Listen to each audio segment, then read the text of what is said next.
Okay, well, this is my first time on live, but I am so talking with Hannah Mary Mckinnon. We've talked before. We've talked with every single one of your books. I love your books so much, but this one, oh my God. Oh, well, thank you. What a ride. You know what, Hannah, every time, and when we talk thrillers, there's very little we can really talk about, but every time I thought I knew what was going to happen, it it switched on me.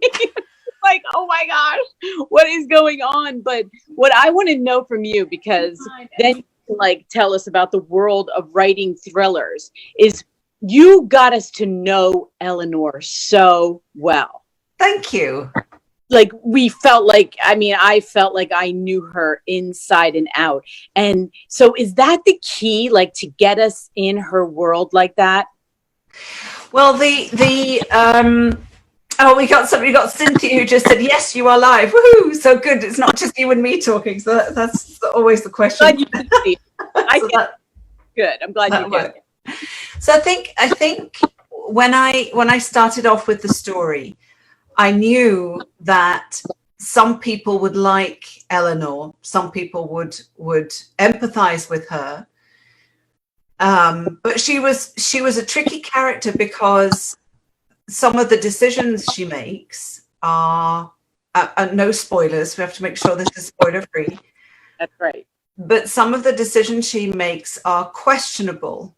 So it was important for me also as the author to make sure that what I was writing and the decisions she was making could be, well, almost justified, I suppose.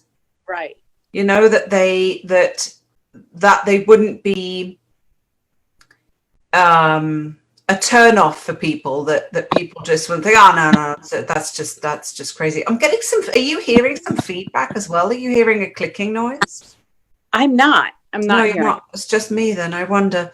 I hope anyone, Cynthia or Judy, who are watching, I hope they can let us know. Let me know if the sound is weird, and if it is, we can redo something because it's a little bit strange. But yes, so that was the thing for me to make sure that she was a completely developed character. I really had to get into her head and get into her background and understand how and why she had become the way she was, and therefore why she was doing the things. Judy has just confirmed the sound is fine, so it's just on my end. I'm hearing these little hiccups. It's really weird, but anyway. I'm glad that nobody else can hear it, but I hope it isn't too disturbing for you. No, it's fine. It's fine. Well, that's what I felt like that's what I love about your books. Seriously, when you come out with a book, I like do a happy dance because I know how much I'm going to love it. Because after the neighbors, yeah. Neighbors. I all the time who haven't read any kind of domestic thriller, I'm like, start with this book.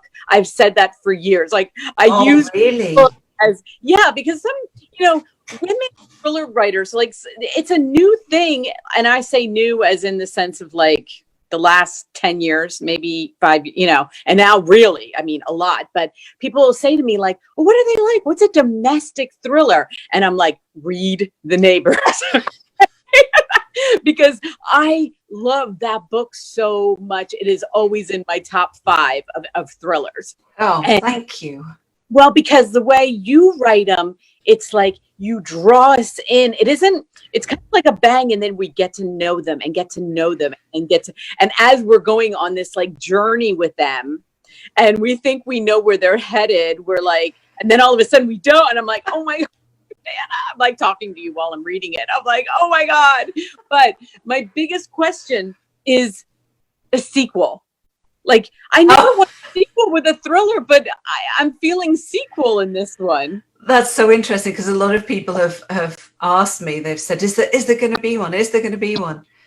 And I didn't write it with a sequel in mind, I have to say. I didn't plan it. I didn't think, okay, this is going to be book 1 and this will be book 2. Will there be one? I think that depends on 3 things. Reader appetite. Yes. Publisher's appetite. and whether I can come up with a good enough idea. So there isn't one in the works or planned. I'm not secretly working on anything. I mean, I have a few ideas if the demand was there. But sequels are tricky because I mean, publishing is a business after all. And you have to have a heck of a lot of interest in the first book for it to merit a second one. Wow. You know, this book nerd, like I've seen so much out there everywhere. Really? Oh, that's amazing. Yeah, everybody is loving this book. And, you know, The Neighbors really blew up for you. I mean, as a first thriller, it really did. I mean, it took a life of its own. It was everywhere too.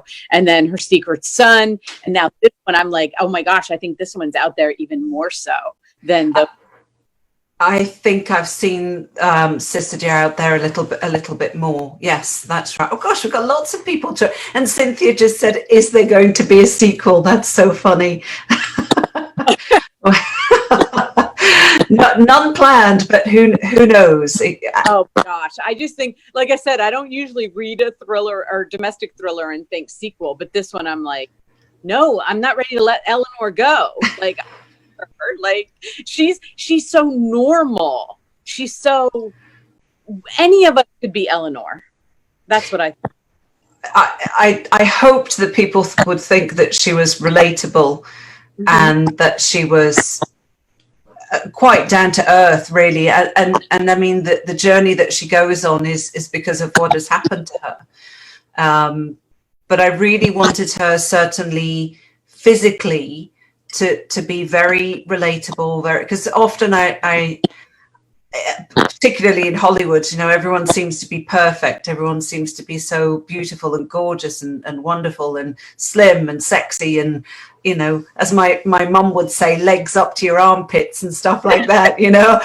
And I didn't want her to be that way, and I didn't want her to think of herself in that sense.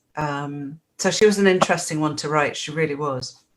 Yeah, and I was thinking about the main character and The Neighbors too. And I was thinking when I was reading this, because she brought a lot of her name was Abby, right? Yes. Good memory. You know, I'm pulling this out. I don't even know where I'm pulling it out of, but because I loved her so much, and she had flaws too, but relatable flaws.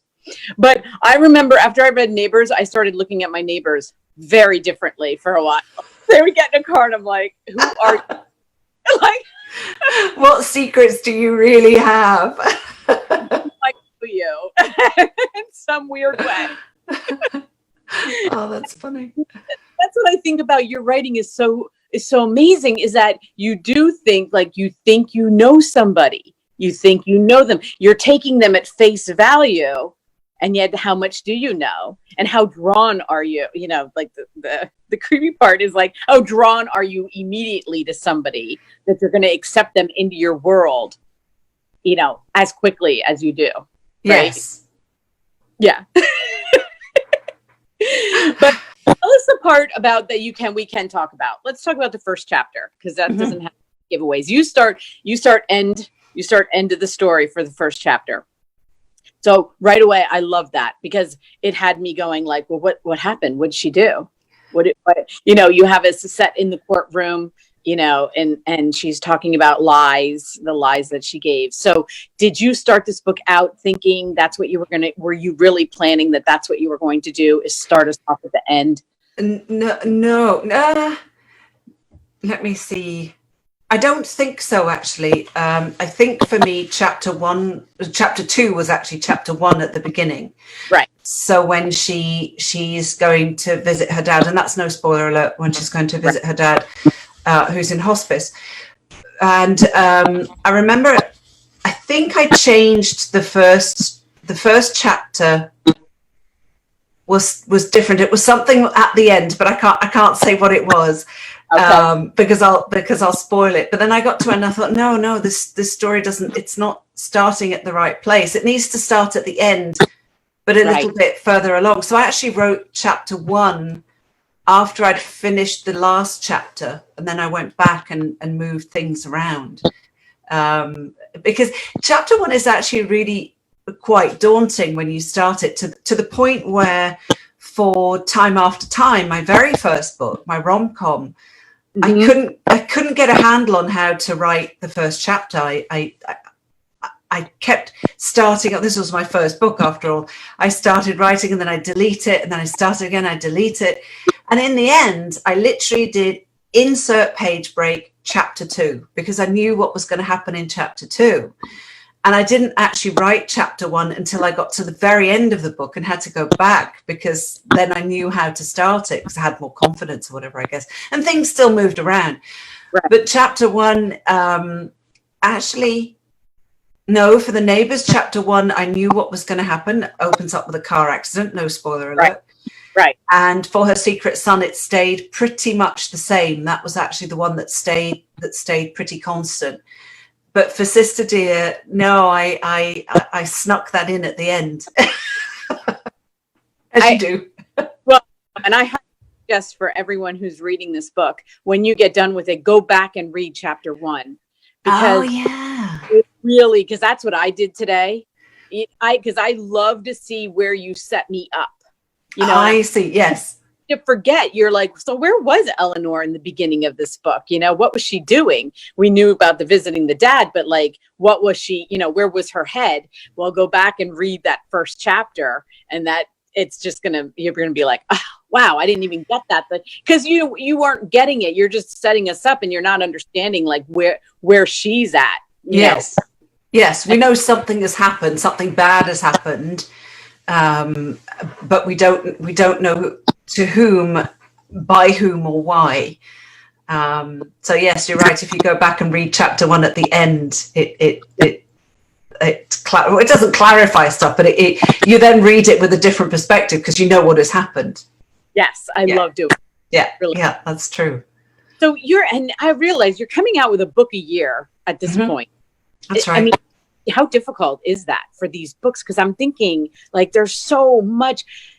I don't know. I don't want to say not a lot goes into other books, but thrillers, like, you've got to be so careful and setting everything at such a pace that's going to keep us, going. I mean, at the one point, I was like, I had it on my Kindle, on my phone. I couldn't flick. I'm like, like I couldn't go fast enough. And I'm like, you build and build. So it's really difficult to get this all done, I think, in a year's time to get that. I mean, the pacing is an issue in whichever genre you write. I mean, you always want to have something that people don't want to put down. Now, that could be because of pacing. It could be because of characters, or preferably everything, really.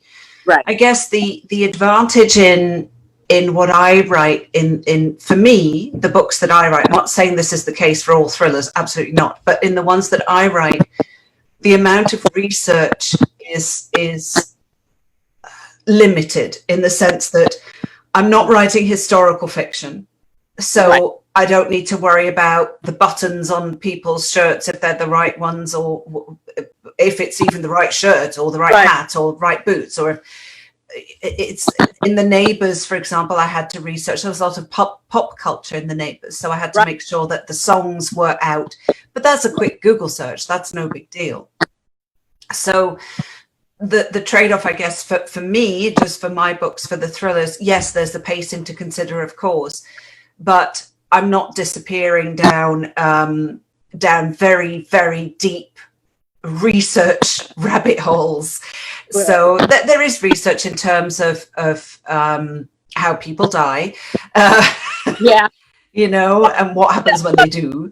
Yeah, I thought the IT part, like, just she's a website designer, for instance, and I don't know anything about designing websites.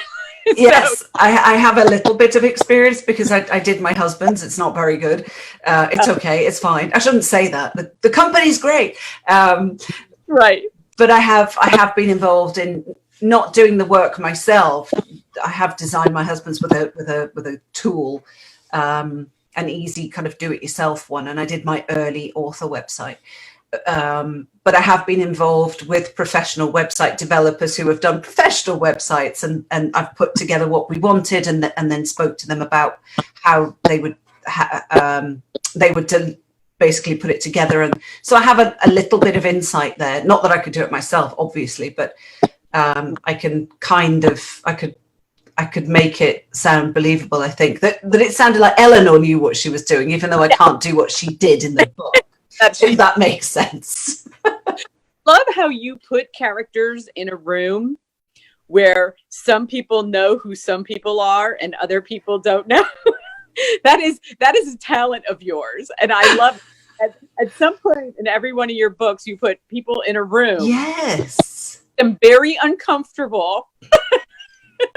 That's right. I did that in The Neighbours. I did that in Her Secret Son as well. Yep. Yes, that's true. I've never really noticed that, but you're absolutely right. I do that. Yeah. And then you don't know what's going to happen. Who's going to say something or not? And what's the reaction of everybody? Right.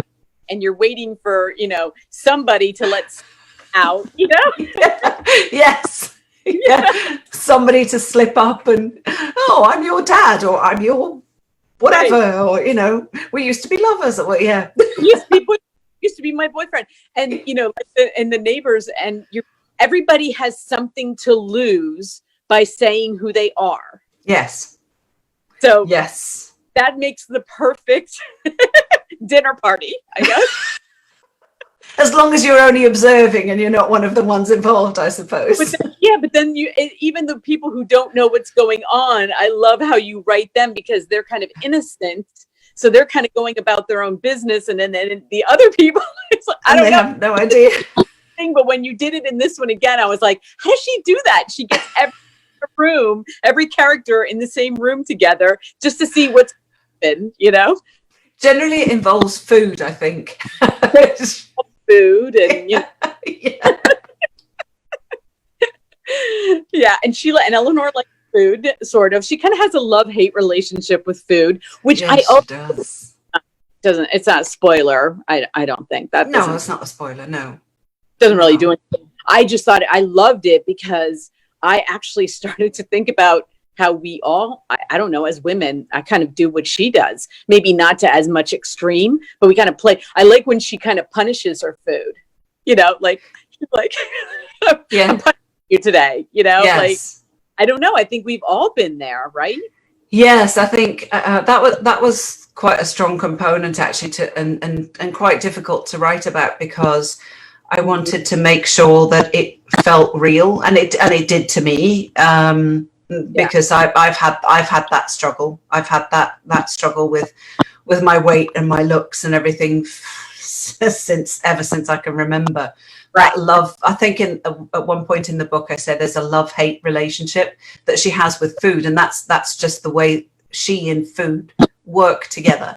Where it's that dance, where okay, we're friends today, and now we're not anymore, and I've overindulged, and now so that was quite hard to write about, actually. Just to dig that deep, really, and really think about, okay, so relationship with food, maybe not always a healthy one, Yeah, I think we've all been there at certain time, especially if you're, older like me. Like, you've got to have gone through times that, but I didn't. The way you wrote it, I was like, oh, that's interesting. I wonder if I do that, and I never think about it. And then she goes a day and she's like, I didn't even think about food today. Well, think about that. Like, have we had a day? I don't even know if I've had a day that I haven't thought about food in some, or maybe when you have babies and you aren't thinking, you sit down, you're like, did I eat today? I don't even remember, but she doesn't. And just the way she has to deal with the love-hate of her own self and her body. And that's what I loved about her self-talk. I loved her self-talk. She was, she has issues, Eleanor does. and because it's in first person and it's all from her perspective, you get all of her thoughts, all of her internal thoughts, about food, about her mom, about the relationships she has or doesn't have. So you really get into her head, probably just as much as her mum. Again, no spoiler alert. Who gets into because that's who she hears in her head all the time. Oh my gosh, I so hear my mother in my head. That's why I could relate to her. I'm like, I know those. My mom's been gone for a long time, and those voices are tough sometimes. But they are, yeah. I think that is the part of that. That's why she was as relatable as she was. So, okay, what are you working on now? Before we run, I don't even have a timer, so you're gonna have to tell me. Oh, 6:23. So we're good. We've got another few minutes. What am I working on now? So I'm in the middle of round 2 of edits for next year's book. So I handed that into my editor in January or so. She came back with brilliant edits because something wasn't clicking with the book, and she put her finger on what it was. So I'm working on the second round of edits for that. So that is a story. We don't have an official title yet, so I won't put a title out there because it might change. But it's a story about a man who wakes up on a beach. He doesn't know who he is. He doesn't know where he is. And he manages to find his way home, only to understand that he's suspected of being involved in a murder. And that he left the place 2 years prior, and he has no idea why. So that's next year's one. So I'm happy how it's coming along. And after I finish those edits and sent them off, I will be going back to book 6, which is coming out in 2022, probably in the spring again. So that one is plotted. I've written the first chapters, chapter or 2, but as soon as I've finished these edits and sent book 5 back to my editor, I'll be going back to book 6 and continuing on that one. So no rest for the wicked, as they say. No. And I have to tell you that after The Neighbors, you started this whole trend of neighbor books. Did I? Yeah. I was seeing neighbor books everywhere. Like it was crazy. I'm wait a second. That's I just kept seeing it in different areas. But yeah, I felt like it was this whole like neighbor and like I said, always looking at my neighbors. I have ever since that book, I don't look at neighbors the same as I did before that book. What are they hiding, right? Yeah. But okay, there you went. Somebody tried to call me and I'm like, oh, I'm on my phone. I had to decline. But I just want to, tell everyone out there, this book is amazing. I'm not Let me hold it up. Yay! Hold it up. Yeah, hold it up. I love your covers. They're absolutely perfect. I take zero credit for the cover because it's the beautiful, wonderfully talented designers at HarperCollins, Harlequin, who designed the cover. They're just amazing. I can't manage a stick man, and they're just so talented. They really are. I love them. I love their covers. I know, different covers by them, and they are amazing. And I've loved all your covers, but this one just it's so popped for this. I agree. The color scheme is, and so it's sold in the UK and the Commonwealth as well, and it's a different cover for that one. It looks almost like a glossy women's magazine-y type, but sinister. Not a happy Good Housekeeping one, but more kind of very intense. It's one woman, well, Eleanor actually, who's looking towards the camera dead on. She has a green eye, and then Eleanor's turned to the side, so you have the darker hair and then the blonde hair. It's a lovely cover, and they're both, I find, they're my books, so I would say that I find them both very striking, so it'll be interesting to see how it does in the UK as well. Oh no, Hannah, I love your brain. Okay. I love how you put together these books. I really thank you. I'm like, oh my gosh, where did she come up with this? But I love how your brain works, and these books are amazing. And I'm happy to see this and be so successful, because I'm not the only one who says this. So, well, thank you. That's very kind. We actually have a question. If I'll just jump in. We have a question from Cynthia who says, why different covers? So I'll answer that one quick. So different covers because it's a different publisher. So HarperCollins has the rights. Well, they have all of the English rights, but they sold the rights to the UK to a publisher called Hodder and Stoughton, and they want to have a different cover because it's a different market and different trends and different appeals. So that's why it's a different cover. Sometimes books have the same cover in different markets, but for this one they decided to have their own. And they also actually acquired Her Secret Son and the Neighbours, so those are getting new covers as well for the UK, and they're really neat. They're really neat too. Yeah. And I used to wonder that same thing too, but I really, now that I read as many books as I do, I love seeing the different covers to see what's I know you do as the author, but I mean, even me as like, oh, what do they like? Or, what's different about their country that appeals to them? And yes, that's right. It's right. Yeah. It's really, really interesting how they just have different tastes, I guess, different trends, different markets. Right. Somebody else is doing their research, right? They know. Oh, yes. Absolutely. Yes, that's for sure.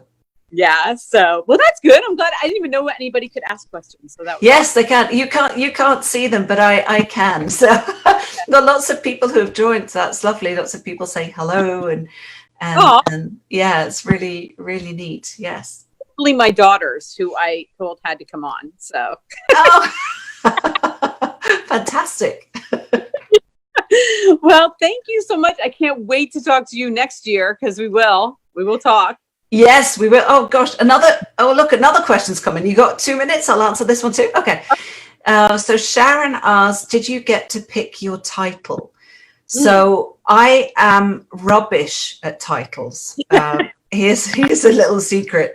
So Time After Time, my first one, was originally called No Time Like the Present, which fit, which was okay, but it was a bit long. So the publisher brainstormed and we came up with that one. The Neighbours was subbed as The Secrets That Made Us. That wasn't the original title I gave it, but The Secrets That Made Us is not bad, but not very domestic suspensey. And also Mira had a book coming out at the same time called The Summer That Made Us. So that wouldn't work. Okay. And I remember brainstorming and thinking about the title and thinking and making lists and just not coming up with anything. And legend has it that somebody in the marketing meeting at Harper said, well, what is the book about? And then people explained. And this person said, well, why don't you just call it The Neighbours? And everyone's going, oh, we were sitting here thinking if only there was a word for people who live next door. Yeah. I love that. So funny. Yeah. And as soon as my editor said, we've come up with a title, The Neighbours, I thought, oh, I love it. That's great. And then Her Secret Son, I just gave up and I just called it The Son, because I had no inspiration. I knew they would come up with something. So I just, instead of calling it book 3, I called it The Son. Lame. And then Sister Dear, I think I'd originally, again, just as a placeholder, instead of saying book 4, I called it the half sister or something, or the other sister or something like that. And it was my editor actually who said, I've thought of a title, I've come up with a title.